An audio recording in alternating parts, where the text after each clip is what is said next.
Russia was woken up by a Chinese expert. If you want to completely break the power of the United States, you have to rely on the strength of these 5 countries.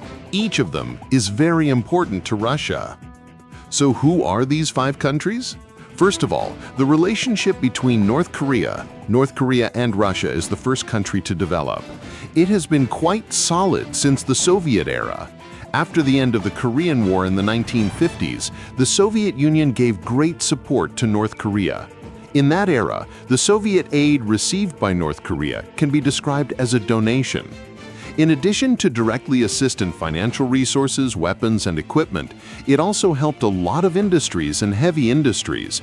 After the collapse of the Soviet Union, the North Korean economy also collapsed. Originally, I thought that Russia and North Korea were divided into 2 sides. I didn't expect that Russia and North Korea are still maintaining a very good relationship.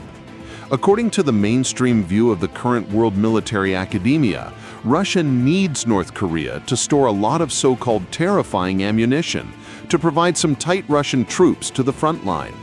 In addition, North Korea also announced that it was determined not to stand together with Russia, and even did not rule out the possibility of direct intervention. This is also the highest level of expression in all countries. It can be seen that North Korea is actually very important to Russia. The second country is Belarus. The close relationship between Belarus and Russia can be seen in the international community. In addition to the name, it is not a country. It can be said that it is almost one. In some important country decisions, Belarus is the enemy of Russia. At the same time, Belarus is also the former member state of the Soviet Union that has a close relationship with Russia after the collapse of the Soviet Union. Many people often ignore the strength of Belarus and think that this country is just a hook in Russia. But in fact, Belarus's strength is not to be underestimated. It itself was split up after the Soviet Union collapsed, and its comprehensive strength is not in the third country. Only Russia and Ukraine were called the 3 horses, and also inherited a large number of heavy industrial bases in the Soviet Union.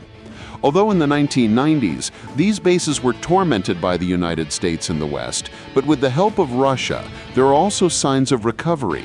At that time, the strength must be even higher, and there is still a series of military regulations between Belarus and Russia. In addition, Belarus's geographical position has always given Ukraine a strong psychological pressure, which made them realize that Russia was not really fighting alone in the sense. It's just not the time to open the bottom line first. For Russia, Belarus is also an indispensable and important country. The third country is Iran. Iran's comprehensive strength is the cornerstone of the Middle East. Not only does it have rich energy resources, but also has a considerable deficit in military strength. Many people don't know that Iran is in the Middle East. Few countries with self-developed military and science research capabilities have built from drones to ballistic missiles, and they are constantly getting stronger through imported weapons and equipment. This makes Iran the top country in the Middle East. If Syria is the turning point for Russia in the Middle East, then Iran is the gateway to Russia in the Middle East. Iran is not only strong, but also a firm anti-American country. Not to mention colluding with the United States, it has also done things like bombing U.S. military bases. And a large number of armed forces organized by Iran also made the U.S. military in the Middle East very headache. Therefore, maintaining relations with Iran is also the focus of Russia's diplomatic strategy. The fourth country is Syria. As we all know, Syria was once coveted by the Western world, which led to a very serious civil war. At that time, Syria's domestic situation could be said to be as weak as thunder. The rebels supported by the West once won the whole country. In the end, Russia sent troops to disarm. That's the kind of country. Why is it important to Russia? In fact, the answer is also very simple. The country-to-country relationship has always been based on strength.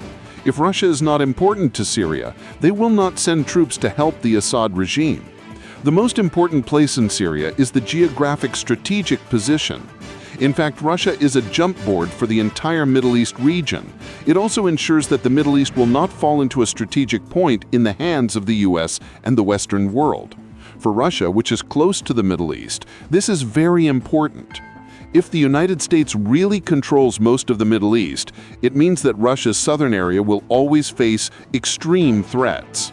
This will make Russia in an extremely passive situation. Therefore, ensuring the relationship with Syria is very important. Let Russia have a one-point strength in the Middle East against the United States is the meaning of Russia's maintenance of relations with Syria. Finally, the fifth country is China. Our country has the deepest understanding of Russia's importance and the battle nation itself. Although our country has always maintained a neutral attitude in this conflict and has never sided with any party, this also gave Russia a big sigh of relief. As we all know, the fighting performance of the Russian-Ukraine conflict is only part of it on the battlefield. There is also a large part of it, which is the crazy sanctions that the US and the West have imposed on Russia. At first, it did cause a lot of trouble for Russia, but our country, as the second largest economy in the world, will not aid Russia militarily, but will help it economically. It can be described as if there was a pillar. No matter what Western brands call for the withdrawal of the Russian market, our country will immediately have the same type of brand entry and become more beautiful. Russia also gained huge economic support from it. According to relevant data, the total trade volume between China and Russia since the Russian-Ukraine conflict is increasing at a rate of 25% per year. A large amount of economic support has emerged, so that Russia is no longer worried about economic problems. The second is that our country's energy sector has gained huge benefits. After all, whether it is natural gas or oil, Russia has a huge stockpile, which is a big problem in our country's strategy. Therefore, Russia will continue to maintain this, its greatest support to break the hegemony.